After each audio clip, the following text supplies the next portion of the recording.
welcome back to my channel. I hope you're doing well. In today's video I wanted to share with you some Dutch content. So it's been a minute since I haven't done any content about living in Amsterdam, but this year I really wanted to share a bit more about my experience. And in today's video I really wanted to share with you a few of the cultural shocks I faced as a Frenchie in the Netherlands. So without further ado, let's jump into the video.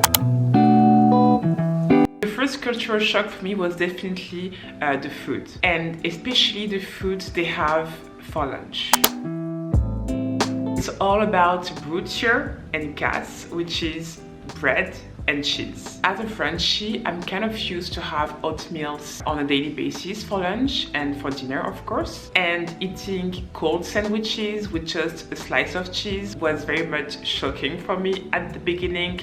And even now, this is something I really can't get used to. But one thing you need to know about Dutchies is that they are all about efficiency, and having this type of lunch is very quick for them. So that's the reason why they keep having this type of lunch, which, to be totally honest with you, is very boring and very depressing. Another fact regarding their food habits is that they eat dinner very early. And by really early, I mean 5 o'clock early. And as I was living in Switzerland for a while, I did get used to a type of early dinner, which was 7 p.m. for us. But in France, you can have dinner from 7:30 p.m. to even 9 p.m. But here, people usually have dinner between 5 to 5:30 p.m. Okay, maybe 6 p.m. if you're a bit younger. But for kids, for example, it's very common to have lunch directly between 5 to 5:30. And honestly, this is absolutely crazy for me. I really don't know how they manage their life between 5 and 5:30, especially since we usually finish work at 5 or 5:30. So I really don't know how they handle that. But this is the reality of the thing. So if you ever plan on coming to the Netherlands, maybe be prepared to have dinner very early if you meet Dutch people in your life. Now, since we are still on the food topic, you must know that in restaurants it's very common to have a pretty bad service. Pretty bad, but also non-existent service. So if you're American and watching this video, you will be even more shocked than me. If you come to the Netherlands, here you don't really tip at restaurants, and there is a reason for that, because clearly they really don't deserve any tip, honestly. So just be mindful of that.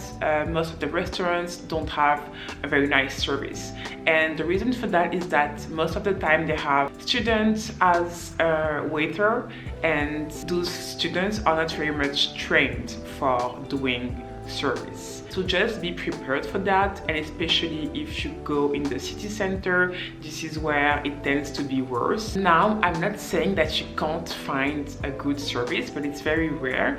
And for me now, maybe I have a list of 5 to 7 restaurants where I know they do have excellent service. So you have to look around and check for yourself, but it's not like common sense to have a good service, which is sad. Now, on a more positive note or not, depending on your capabilities, but here everyone bikes everywhere. No matter how old or young they are, they really are willing to bike under the rain, under the winds. Every time they will be biking.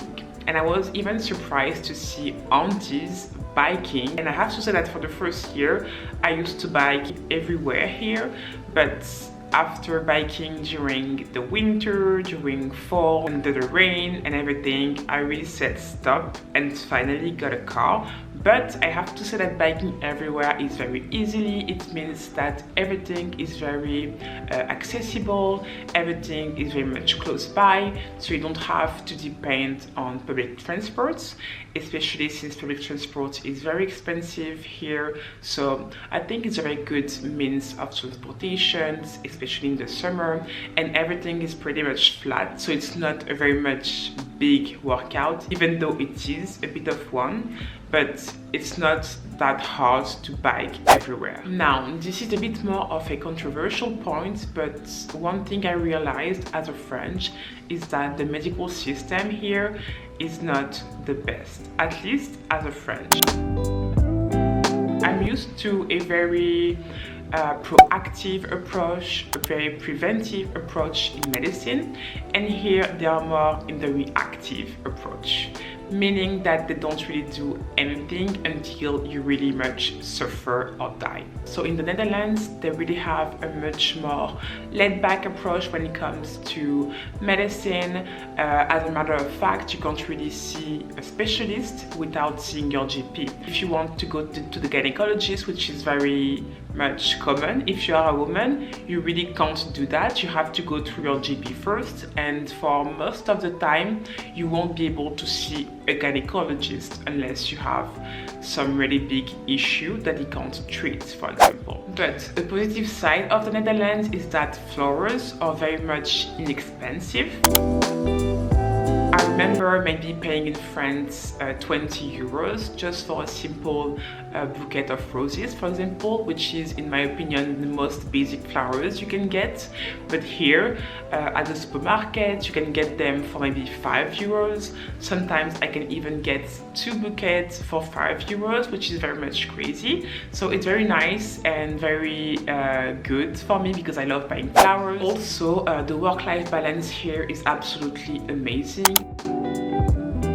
I think this might be my favorite thing about the Netherlands, is that they know how to put boundaries when it comes to work. And coming from Swiss work culture, where you're used to work maybe 49 hours per week, having normal hours and starting work from 9 and finishing it at 5 has been amazing. You can really do so many more things outside work. I used to start work at 8 and finish at 6:30, so this has been a big change and I really appreciate it. I'm very grateful for it. And also the working from home is very much embedded in the Dutch culture, so it's very common to have companies where you can work from home, where you can work 4 days a week, where you can work even 28 hours per week.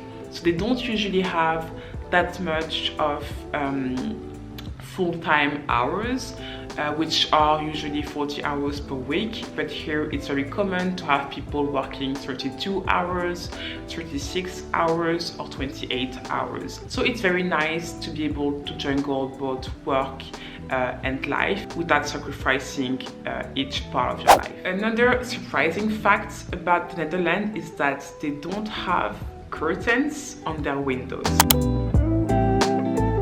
So it can be very much open and you can see pretty much everything inside their house. Even though they live maybe on the first floor, they won't have any blinds, which is crazy. But at the same time, I heard it's very common in the northern countries of Europe.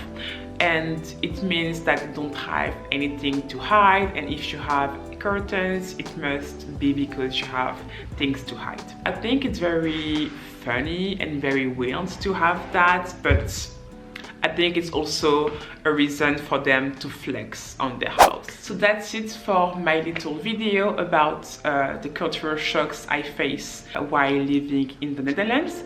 I can do, I think, another one in the future. If you want that, let me know down in the comments. Of course, if you like this video, don't forget to thumbs up and to subscribe. We can also chat on Instagram or down in the comments. And I see you in my next video. Bye!